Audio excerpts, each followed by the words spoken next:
Hello, everybody. We are in our second day of being able to make Park Pass theme park reservations for Walt Disney World. These reservations are required during the reopening phases in order to control capacity. So even if you have a park ticket to get into Walt Disney World, you will still need a reservation to enter the parks. I'm going to do this video for the second time because I want to show you some of the updates that have been recently added. You start by going to mydisneyexperience.com and logging in with your information. Once you've logged in, you will see this screen here with all your information in your My Disney Experience account, your plans and tickets. You can scroll down and you can see where you can have dining reservations, link your hotel or resort reservations, which you will already have linked your resort reservations and your park tickets before you move on to make these Park Pass reservations. But you can scroll down here and see everybody in your planning party who's going with you, what reservations you currently have already. The first step to making your Park Pass reservations is when you're on this plans and tickets page. You scroll down, and the first thing is you need to view availability. You need to see which parks are available for which days. So right here on the screen, you can see it says create your party. And right now it just has me showing up in the top. And if I want to select anyone else to make a park reservation for, I look under where it says anyone else going, and it shows everyone that is linked with me in my family and friends list. So if you want to plan with other people, you need to make sure they're linked with you. Let me show you where that is. I'll hop back over here to my Disney Experience page, hover over this My Disney Experience logo in the top right, and you can look down and see my family and friends. That's where you need to click to connect with other people who might be traveling with you. If they're on the same reservation and you have linked your reservation right here, they're probably likely already connected, but you can double check in that list. If you want to double check your tickets, you look under My Plans. You can see your dining, resort, hotel, and tickets reservations, and make sure everyone has a ticket before you try to make these reservations. But anyway, after I'm over here, I'm going to add my planning party. You can see at the top here now I've added my family to my planning party, and the four of us are going to make a Park Pass reservation at a theme park. Next, we scroll down. After we scroll down, we click Continue. Then we find our dates here.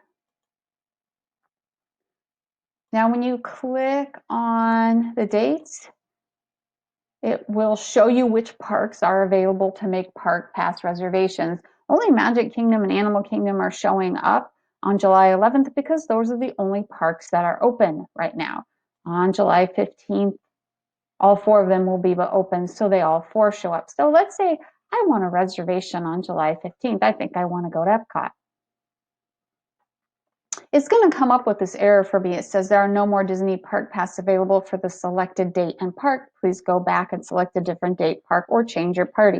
So I know really what this is right now they're only offering reservations for resort guests, and I don't have a resort reservation for that time frame, only for December, so it's not allowing me. But on here, there's a handy little link that says See Availability Calendar. You can click on that link and it will show you Park Pass availability for different kinds of guests. You can see right now it says theme park ticket guests. Everything is grayed out. See, we see green is all parks available, yellow, some parks available, gray, no parks available. Right now everything's gray because right here it says theme park tickets guests, and Park Pass reservations for theme park tickets guests, those are people who only have theme park tickets, those are not open yet, so everything is grayed out. If we go to annual pass holders, same thing. Reservations are not open for annual pass holders, so it says no parks available. See, they're all crossed out. If we go to Disney Resort guests, there we go. Now we see some parks available on July 11th through 17th. All four parks open on the 15th. Let's take a look.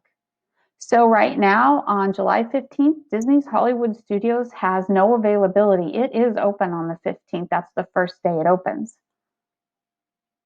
And the 16th and the 17th, same thing. Now starting Saturday, July 18th, all 4 parks are available. So you can use that little link there to check park availability on this availability calendar. So we'll go back here. We're going to go back to the calendar. And I'm going to a day when I know I have a resort reservation so I can show you how this works. I'm going to select December 5th. And on that day, we want to go to Hollywood Studios.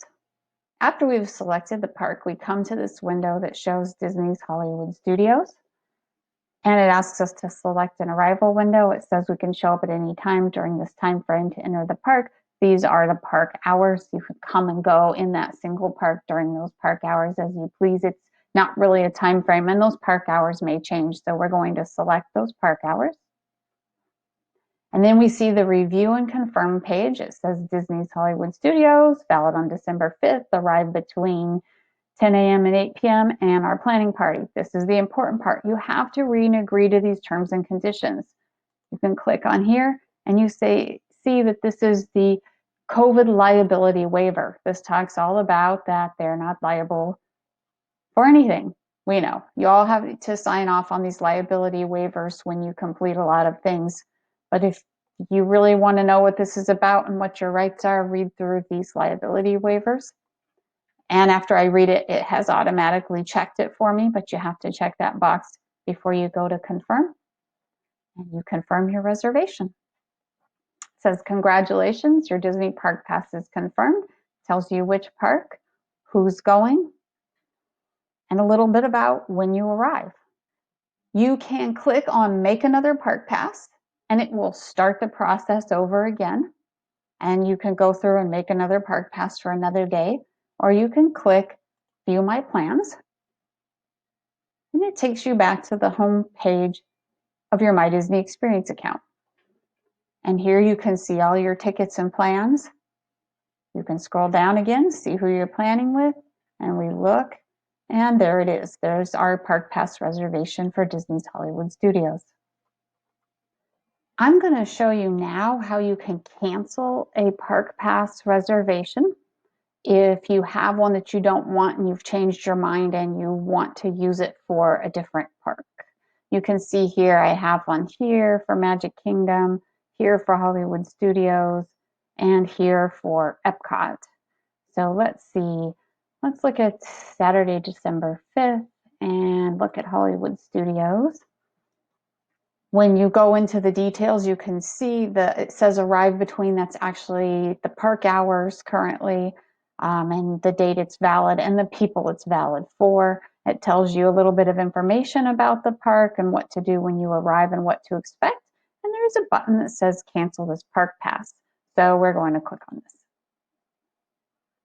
You can cancel for everyone, or just for 2 people. Maybe 2 people have decided they want to go to a different park. You can just cancel those 2, but let's select everybody and continue. It's very similar to FastPass. It works a lot like the FastPass system does. And now we'll go down and look on December 5th, and we have no reservation anymore. So, gee, we actually wanted a reservation on that date. So we have to go back in and make another one. It's not a process where you can swap one park for another. I hope this presentation has shown you a lot and how to do things and is helpful in making your Park Pass reservations. And I'm here to help you plan your trip, and we're all in this together. Don't forget to click that subscribe link to get notifications when I upload new content to YouTube. And thanks for watching. Bye.